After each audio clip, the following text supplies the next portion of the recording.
Welcome to RDS Chemistry. In a previous video, we have discussed the basic informations regarding Wilkinson catalyst. वहाँ पे typo mistake हो गई इसके formula लिखने में. So this is the correct formula of Wilkinson catalyst.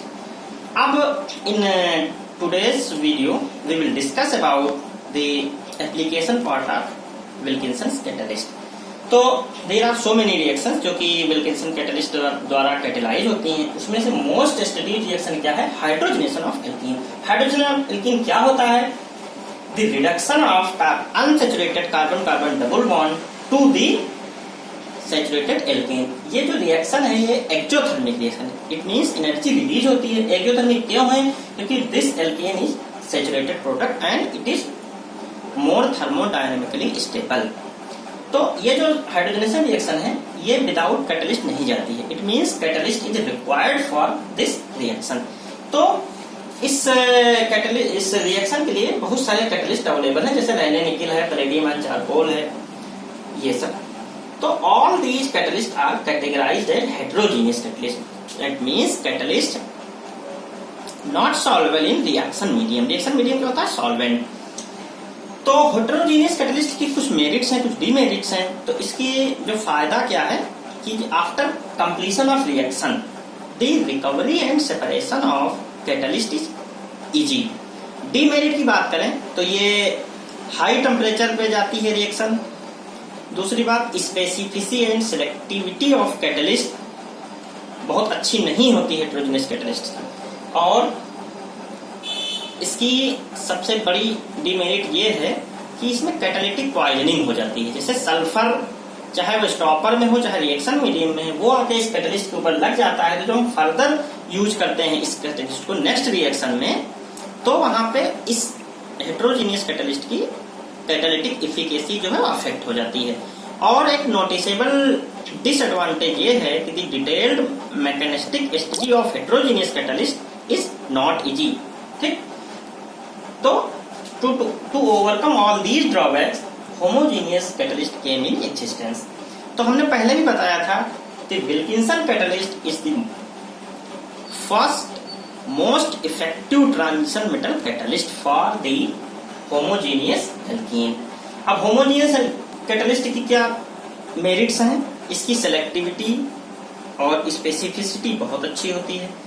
Room temperature पे भी ये रिएक्शन कैटेलाइज कर देता है.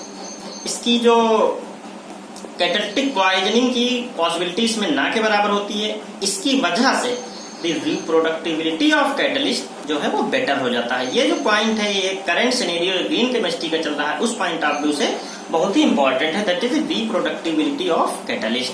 और इसकी जो डिटेल मैकेनिस्टिक स्टडी है वो भी इजी होती है.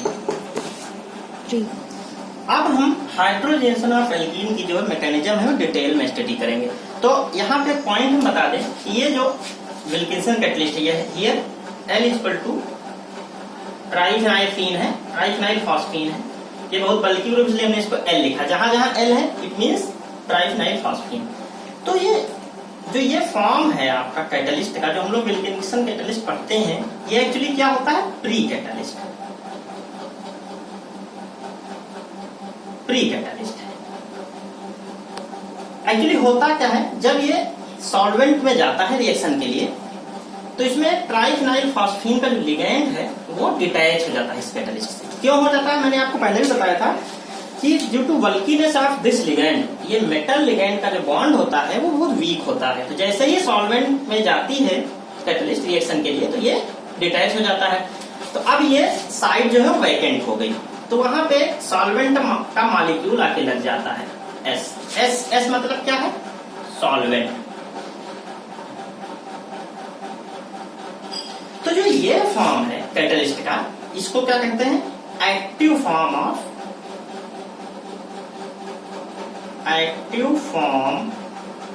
Of Wilkinson's catalyst.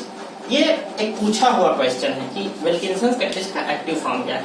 अब जो ये एक्टिव फॉर्म जनरेट हो रहा है, इसके पीछे क्या एविडेंस है, हम बताते हैं कि ये क्यों होता है और क्यों जरूरी है. तो इसके लिए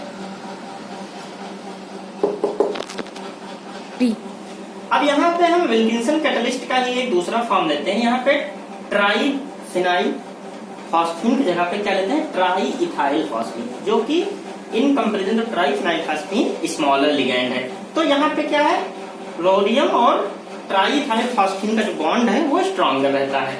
और दूसरा हमने एक एनालॉगस कैटलिस्ट लिया विल्किंसन कैटलिस्ट का ही, उसी का जस्ट नीचे जो होता है 5D सीरीज इरिडियम, और यहाँ पे हमने लिगेंड वही ले लिया ट्राइफिनाइल फॉस्फीन। ये भी ऑब्जर्व किया गया है कि इरिडियम और ट्राइफिनाइल फॉस्फीन के बीच का जो बॉन्ड है वो भी स्ट्रॉन्गर होता है। इनके दोनों केसेस में क्या होता है कि मेटल और लिगेंड का जो बॉन्ड है वो ब्रेक नहीं होता है। इट मींस जो एक्टिव फॉर्म ऑफ कैटलिस्ट है वो जनरेट नहीं होती है। अगर आप इन दोनों कैटलिस्ट को लेकर के हाइड्रोजनेशन ऑफ एल्कीन रिएक्शन करेंगे, then reaction will not be proceeded.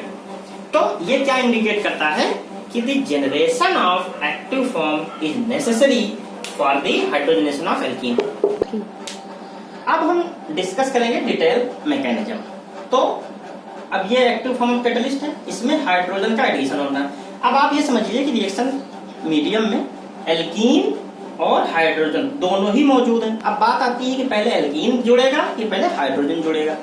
तो इसमें ऑब्जर्व क्या किया गया है कि अगर एल्कीन पहले जुड़ जाता है तो जो फर्दर स्टेप है हाइड्रोजन का एडिशन वो एक्सट्रीमली स्लो हो जाता है। तो ये क्या इंडिकेट करता है कि first step is the addition of hydrogen. ये भी एक पूछा हुआ क्वेश्चन है कि फर्स्ट स्टेप क्या है विल्किंसन कैटलिस्ट के मैकेनिज्म के। तो this is the first step.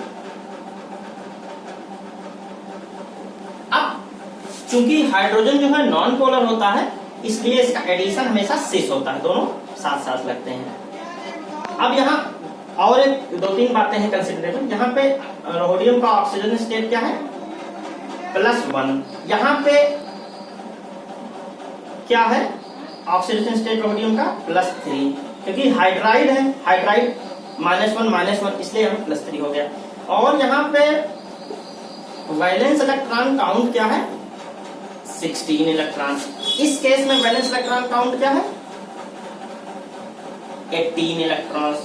अब आप एक चीज और ऑब्जर्व करिए, यहाँ पे जो कोऑर्डिनेशन नंबर है और यहाँ पे जो कोऑर्डिनेशन नंबर है, यहाँ पे देखिए आप 3 है, यहाँ पे 5 है, तो +2 का इंक्रीजमेंट हो रहा है। ऑक्सीडेशन स्टेट में भी +2 का इंक्रीजमेंट हो रहा है। इसके मतलब ये प्रोसेस क्या है, ऑक्सीडेटिव एडिशन।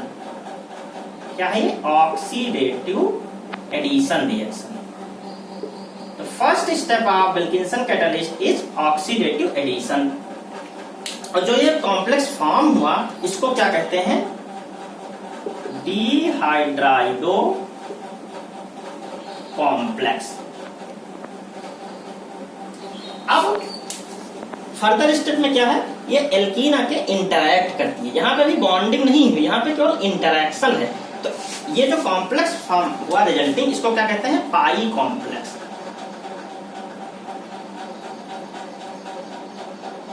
पाई कॉम्प्लेक्स। अब नेक्स्ट स्टेप है, ये बहुत ही इंपॉर्टेंट है। यहाँ पे आप देख रहे हैं कि ये एल्कीन आके यहाँ पे जुड़ गई है। तो इसके दो पॉसिबिलिटीज हैं। एक पॉसिबिलिटी क्या है कि जो ये हाइड्रोजन है, ये वाला हाइड्रोजन ट्रांसफर हो जाए इस कार्बन के ऊपर। इस प्रोसेस को क्या कहते हैं, 1-2 हाइड्रोजन शिफ्ट,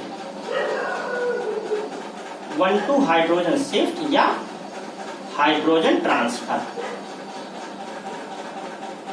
और दूसरी पॉसिबिलिटी क्या है कि ये जो एल्कीन है ये इंसर्ट हो जाए इन बिटवीन दिस रोडियम और हाइड्रोजन बॉन्ड में। तो इस प्रोसेस क्या कहते हैं, इंट्रामॉलिक्यूलर